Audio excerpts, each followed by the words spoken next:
पुराने जमाने की बात है। एक दूर दराज इलाके में एक गरीब सी बुढ़िया रहती थी। एक दिन वह सीधा शहर के सुल्तान सुलेमान खान के दरबार जा पहुंची। न कोई जानता था कि ये बुढ़िया वाकई आम औरत है या कोई जादू जानने वाली।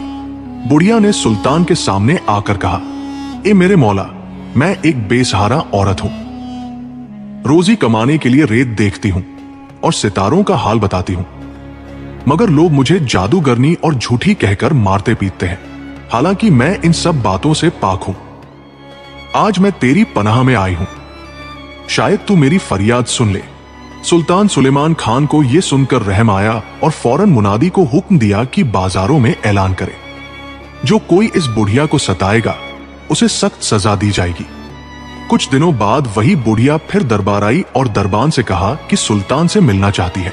जब वो अंदर पहुंची तो सुल्तान ने पूछा, अब क्या हाजत है? बुढ़िया ने कहा, ए मेरे सुल्तान, मैं तेरे एहसान के बदले एक तोहफा लाई हूं। सुल्तान मुस्कुरा कर बोला, क्या बादशाहों को भी हदियों की जरूरत होती है? मगर बुढ़िया बाजद रही और कहा, यह तोहफा तुझे दुनिया के अक्लमंद तरीन बादशाहों में बना देगा। यह सुनकर सुल्तान चौंक गया। बुढ़िया ने खजूर की छाल की बनी टोकरी आगे रखी जिसमें एक बहुत बड़ी मछली थी। उसने कहा, इसे अपने हाथ से पका कर खाना, किसी और को न देना, वरना जो इल्म और हिकमत इससे मिलेगी वो दूसरों में भी बट जाएगी। सुल्तान ने उसकी बात को मजाक समझा मगर वादा कर लिया। बुढ़िया जाते वक्त फिर याद दिला गई, वसीयत न भूलना वरना नुकसान उठाओगे। सुल्तान ने मछली देखी और सोचा, अगर ये बुढ़िया सच कह रही हो तो। फिर उसने अपने खास खादिम गुलाम दीन को बुलाया और कहा, इसे पका मगर खबरदार, अगर इसमें से कुछ खाया तो तेरा सर कलम कर दूंगा। गुलाम दीन हैरान हुआ, सोचा ये मछली पकवाने के लिए शाही बावर्ची क्यों नहीं दी गई, मगर हुक्म था, इसलिए चुपचाप काम करने लगा। जब मछली को साफ किया तो उसने देखा कि ये आम मछलियों से बिल्कुल मुख्तलिफ है। जब तेल में डाली तो खुशबू सारे बावर्ची खाने में फैल गई। गुलाम दीन अपने आप को रोक न सका और छोटी सी बूटी तोड़कर चख ली। अचानक उसके कानों में अजीब सी सरगोशियां होने लगी।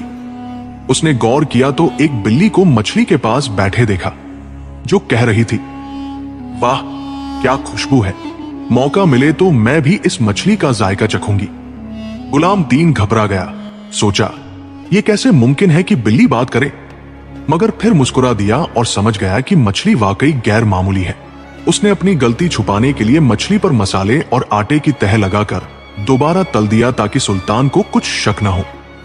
जब खाने का वक्त आया तो सुल्तान सुलेमान खान ने वो मछली बड़े शौक से खाई और कहा, गुलाम दीन, घोड़े तैयार करो, हम आज जंगल की सैर को निकलते हैं। दोनों अपने घोड़ों पर सवार होकर निकले। जंगल पहुंचे तो अचानक गुलाम दीन ने सुना कि उसका घोड़ा दूसरे घोड़े से कह रहा है, कितना अच्छा लग रहा है खुली फिजा में दौड़ना। अस्तबल में कैद होकर दिल घबरा गया था। सुल्तान के घोड़े ने जवाब दिया, सच कहते हो, मगर अफसोस हम आजाद नहीं हो सकते। अगर मैं जरा सा भी तेज दौड़ा तो ये शख्स जमीन पर गिरकर चिकना चू हो जाएगा। ये बात सुनकर गुलाम दीन जोर से हंस पड़ा। सुल्तान ने चौंक कर पूछा, बता किस बात पर हंस रहा है? गुलाम दीन ने झिझकते हुए कहा, जहां पनाह, एक पुरानी बात याद आ गई थी, इसलिए हंसी निकल गई। लेकिन सुल्तान के दिल में शक बैठ गया। वो सोचने लगा, क्या गुलाम दीन वाकई घोड़ों की बातें समझ गया है? सुल्तान सुलेमान खान के दिल में शक बैठ गया था कि गुलाम दीन ने यकीनन मछली में से कुछ खाया है। वह बार बार बुढ़िया की वसीयत याद करता और दिल ही दिल में कढ़ता रहा। जब दोनों वापस महल पहुंचे तो सुल्तान ने गुलाम दीन को हुक्म दिया, खाने की तैयारी करो और मेरे करीब खड़े होकर यह पानी का प्याला थामे रखो जब तक मैं खा न लूं। गुलाम दीन खामोशी से हुक्म बजा लाया। उसी दौरान दो परिंदे महल के हॉल में आ घुसे।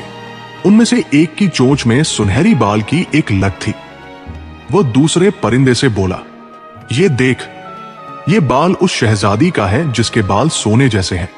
दूसरा परिंदा वो लट छीनने लगा, मगर वो हाथ से छूटकर जमीन पर गिरी और ऐसी आवाज निकली जैसे कोई सोने का सिक्का गिरा हो। गुलाम दीन के हाथ से पानी का प्याला छूट गया और वो हड़बड़ा कर पीछे हट गया। सुल्तान ने तेज निगाहों से उसे घूरा और कहा, अब न इनकार कर सकता है न बच सकता है, तूने जरूर मछली खाई है, वरना परिंदों की बातें कैसे समझ सकता है।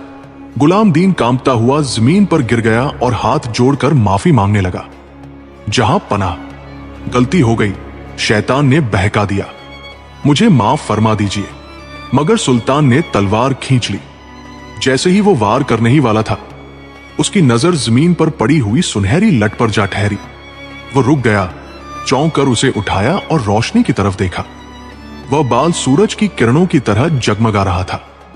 सुल्तान ने कहा, गुलाम दीन, अगर इस सुनहरी लट की मालिक शहजादी को ढूंढ लाया तो तेरी जान बख्शी कर दूंगा, वरना तेरा सर काट कर महल के दरवाजे पर लटका दूंगा। गुलाम दीन मजबूरन उठा, सुल्तान से कुछ ज़ादरा और अशरफिया ली, घोड़े पर सवार हुआ और सफर पर निकल खड़ा हुआ। वह दिन रात वादियों, सहराओं और जंगलों में सरगर्दा फिरता रहा।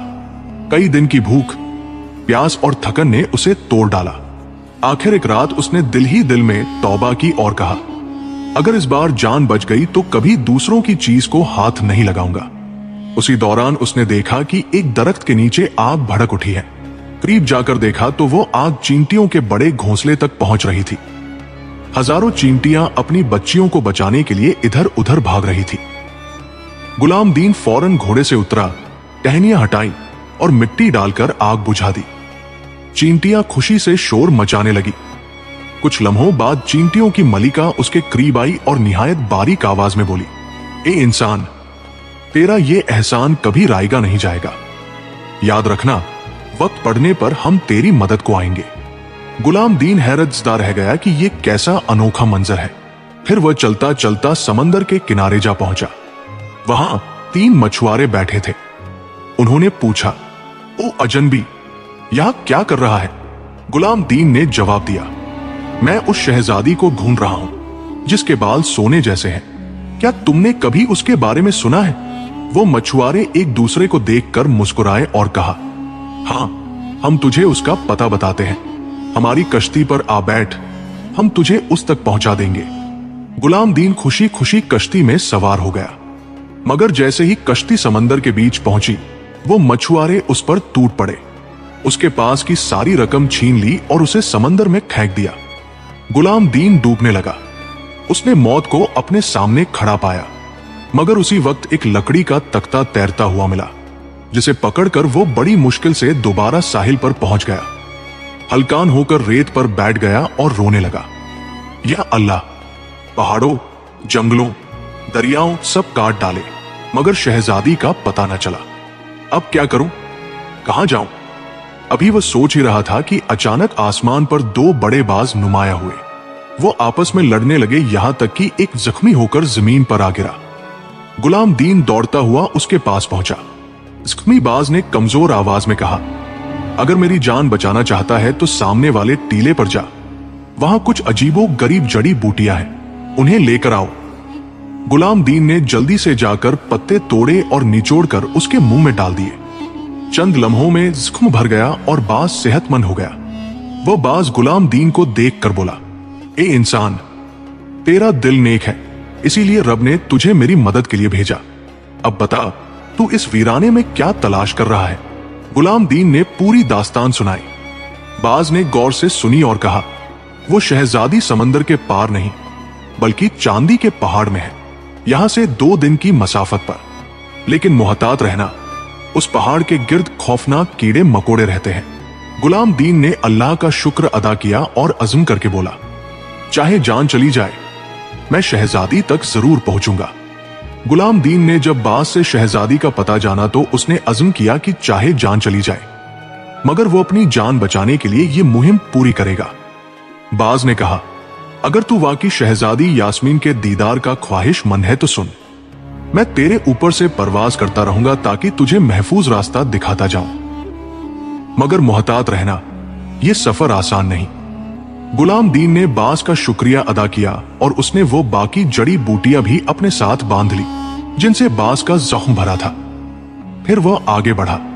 बाज फिजा में परवाज करता रहा और उसे दाएं बाएं के खतरों से बचाता रहा, यहां तक कि गुलाम दीन बगैर नुकसान के चांदी के पहाड़ तक पहुंच गया। पहाड़ के दामन में खड़े होकर उसने ऊपर निगाह डाली। बुलंद चोटी पर एक शानदार सल्तनत थी। चमकती हुई दीवारें, और चमकती छतें, जैसे सूरज की किरणें पहाड़ पर उतर आई हों। जब उसने लोगों से एक श्रेयशाही का पूछा तो सबने इशारा किया एक ऐसी इमारत की तरफ जिसके दरवाजे खालिस चांदी के थे। गुलाम दीन दरबार में दाखिल हुआ और बादशाह के हुजूर पेश हुआ। झुककर अर्ज किया, जहां पनाह, मेरा आका सुल्तान सुलेमान खान अपनी शादी के लिए शहजादी यास्मीन का हाथ मांगता है। मैं उसकी तरफ से रिश्ता लेकर आया हूं। मेरे पास शहजादी के लिए नायाब तोहफा था, मगर बदकिस्मती से सफर में लूट गया। बादशाह ने उसकी बात सुनी तो हैरान हुआ कि गुलाम दीन कैसे इन खतरनाक जंगलात से सलामत गुजर आया।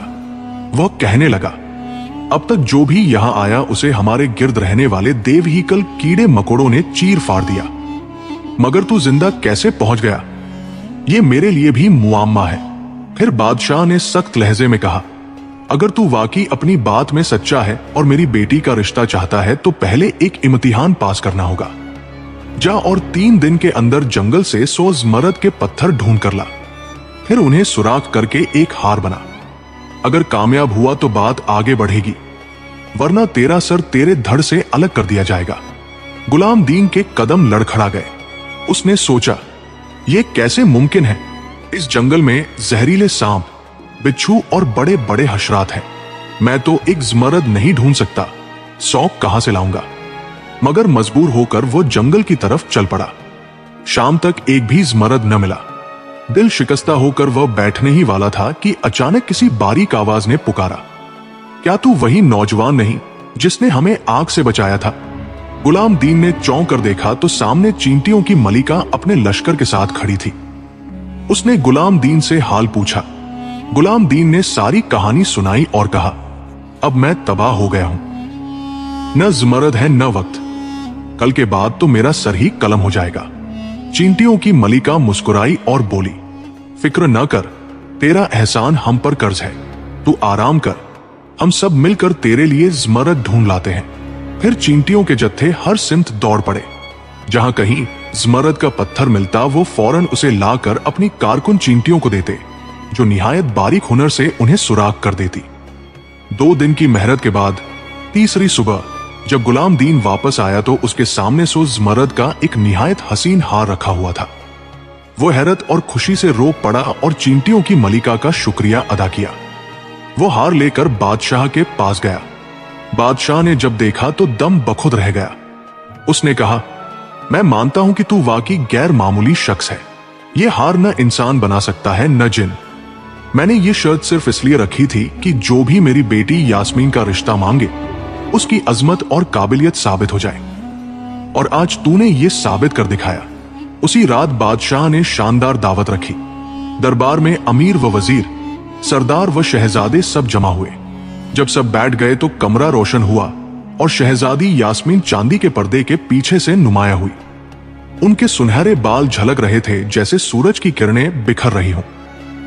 गुलाम दीन ने पहली बार शहजादी को देखा तो दम बखुद रह गया। वो इतनी हसीन थी कि हर देखने वाला शशदर रह गया। शहजादी भी गुलाम दीन को देखकर मुस्कुरा दी। उसके चेहरे की मासूमियत और बहादुरी ने उसे दिल ही दिल में भा लिया। बादशाह ने सबके सामने ऐलान किया, यह नौजवान दूर दराज मुल्क से आया है। उसने वो कारनामा कर दिखाया जो न किसी इंसान ने किया न जिन ने। अब ये मेरी बेटी यास्मीन के निकाह के लायक है। पूरे हॉल में तालियां बजने लगी। गुलाम दीन को जैसे नई जिंदगी मिली, मगर शहजादी यास्मीन के दिल में यह ख्याल भी जागजीन हो गया कि गुलाम दीन सिर्फ पैगाम लाने वाला है और जिसके लिए यह रिश्ता आया है वो सुल्तान सुलेमान खान है। इस ख्याल ने उसके दिल में एक अजब कशमकश पैदा कर दी। यास्मीन बड़ी गौर से गुलाम दीन की पूरी कहानी सुनती रही। उसकी आंखों में हैरत और दिल में मोहब्बत बढ़ती गई। आखिरकार उसने नरमी से कहा, गुलाम दीन, तुम क्यों ना हमारी सल्तनत ही में रह जाओ। हम दोनों निकाह कर लें और यहीं अपनी जिंदगी बसर करें। गुलाम दीन ने आजिजी से जवाब दिया, मैं तो एक खादिम हूं। शहजादों और बादशाहों जैसा मुकाम मेरे पास कहां। आलिया। यास्मीन मुस्कुरा कर बोली, एक गुलाम दीन, मर्द अपने अमल से पहचाना जाता है, अहदे या लिबास से नहीं। तुम्हारे अंदर की सच्चाई और बहादुरी ही तुम्हें सबसे बड़ा बनाती है। यह सुनकर गुलाम दीन का दिल भी पिघल गया। वह जानता था कि यास्मीन के दिल में उसके लिए मोहब्बत जंग ले चुकी है। जब काफिला सल्तनत के करीब पहुंचा तो यास्मीन ने धीमी आवाज में कहा, जान लो गुलाम दीन कि मेरा दिल सिर्फ तुम्हारा है। अगरचे तकदीर मुझे किसी और के साथ बांध दे, मेरा दिल हमेशा तुम्हारे नाम रहेगा। कसर पहुंचकर सुल्तान ने शहजादी को देखा तो उसके हुस्न से दंग रह गया, मगर यास्मीन ने अपने दिल पर बोझ महसूस किया, क्योंकि सुल्तान मोटा ताजा और खाने पीने में गिरक रहने वाला शख्स था। वह तन्हाई में अपने कमरे में जाकर रोने लगी और खाने पीने से इनकार कर दिया। उधर सुल्तान ने गुलाम दीन को हुक्म दिया, बाग से कुछ मीठे संगतरे ला कर दो, लेकिन उसने खुफिया तौर पर अपने एक सिपाही को इशारा किया कि गुलाम दीन को रास्ते ही में खत्म कर दो। जब गुलाम दीन बाग में दाखिल हुआ तो सिपाही ने अचानक पीठ में खंजर घोंप दिया। गुलाम दीन चीख कर जमीन पर गिर पड़ा। यास्मीन ने महल की बालकनी से यह मंजर देखा तो दिल दहल गया। सिपाही वहां से भाग गया। यास्मीन दौड़ती हुई बाग में पहुंची। अपने पास रखी हुई जादुई पौधे की पत्तियों का रस निचोड़कर गुलाम दीन के लबों में डाला। अल्लाह के हुक्म से गुलाम दीन की आंखें खुल गई और जख्म फौरन भर गए। अब वह पहले से भी ज्यादा परकशिश और वजीर लगने लगा। यास्मीन ने कहा, आओ गुलाम दीन, हम भाग निकलते हैं इस जालिम सुल्तान के चंगुल से पहले कि वो हमें पकड़ ले। मगर जैसे ही वह दरवाजे तक पहुंचे, सुल्तान अपने लश्कर के साथ सामने आ गया। उसने गुस्से में कहा, यह कैसे मुमकिन है कि तुम जिंदा हो? जरूर ये लड़की जादूगरनी है। मुझे वो जड़ी बूटी फौरन दो ताकि मैं भी जवान और हसीन हो जाऊं। यास्मीन ने कहा, मैंने सारी पत्तियों का रस गुलाम दीन को पिला दिया है, अब कुछ बाकी नहीं। सुल्तान ने चीख कर कहा, झूठ बोलती हो, और सिपाहियों को हुक्म दिया कि मुझे जख्मी करो और फिर वही दवा पिला दो। चुनाचे एक सिपाही ने सुल्तान को तलवार मारी, मगर जब पत्तियों को निचोड़ा गया तो कुछ भी न निकला। सुल्तान जमीन पर तड़पता रहा और बलाखिर मर गया। ये मंजर देखकर सिपाही आग बगुला हुए और गुलाम दीन पर हमला करने लगे। इतने में महल की एक खादिमा दौड़ती हुई आई और चिल्लाई, रुक जाओ, ये तुम्हारे नए सुल्तान हैं। गुलाम दीन दरअसल साबिक सुल्तान के छोटे बेटे हैं। उनकी वालिदा महल की बांदी थी, इसलिए पुराना सुल्तान ने उनका वजूद सबसे छुपा दिया था। मगर उनके बाजू पर वही निशान है जो हमारे सुल्तान के बाजू पर था। अब जबकि पुराना सुल्तान मर गया और कोई वारिस बाकी नहीं, तो गुलाम दीन ही तुम्हारा असली सुल्तान है। यह सुनकर सब सिपाही झुक गए और एक आवाज में बोले, जिंदाबाद हमारे सुल्तान गुलाम दीन। कुछ ही दिनों बाद गुलाम दीन का निकाह यास्मीन से हुआ।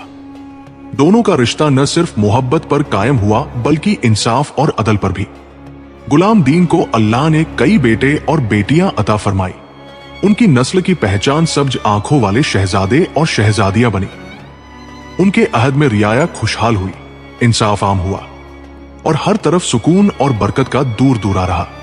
यूं गुलाम दीन और शहजादी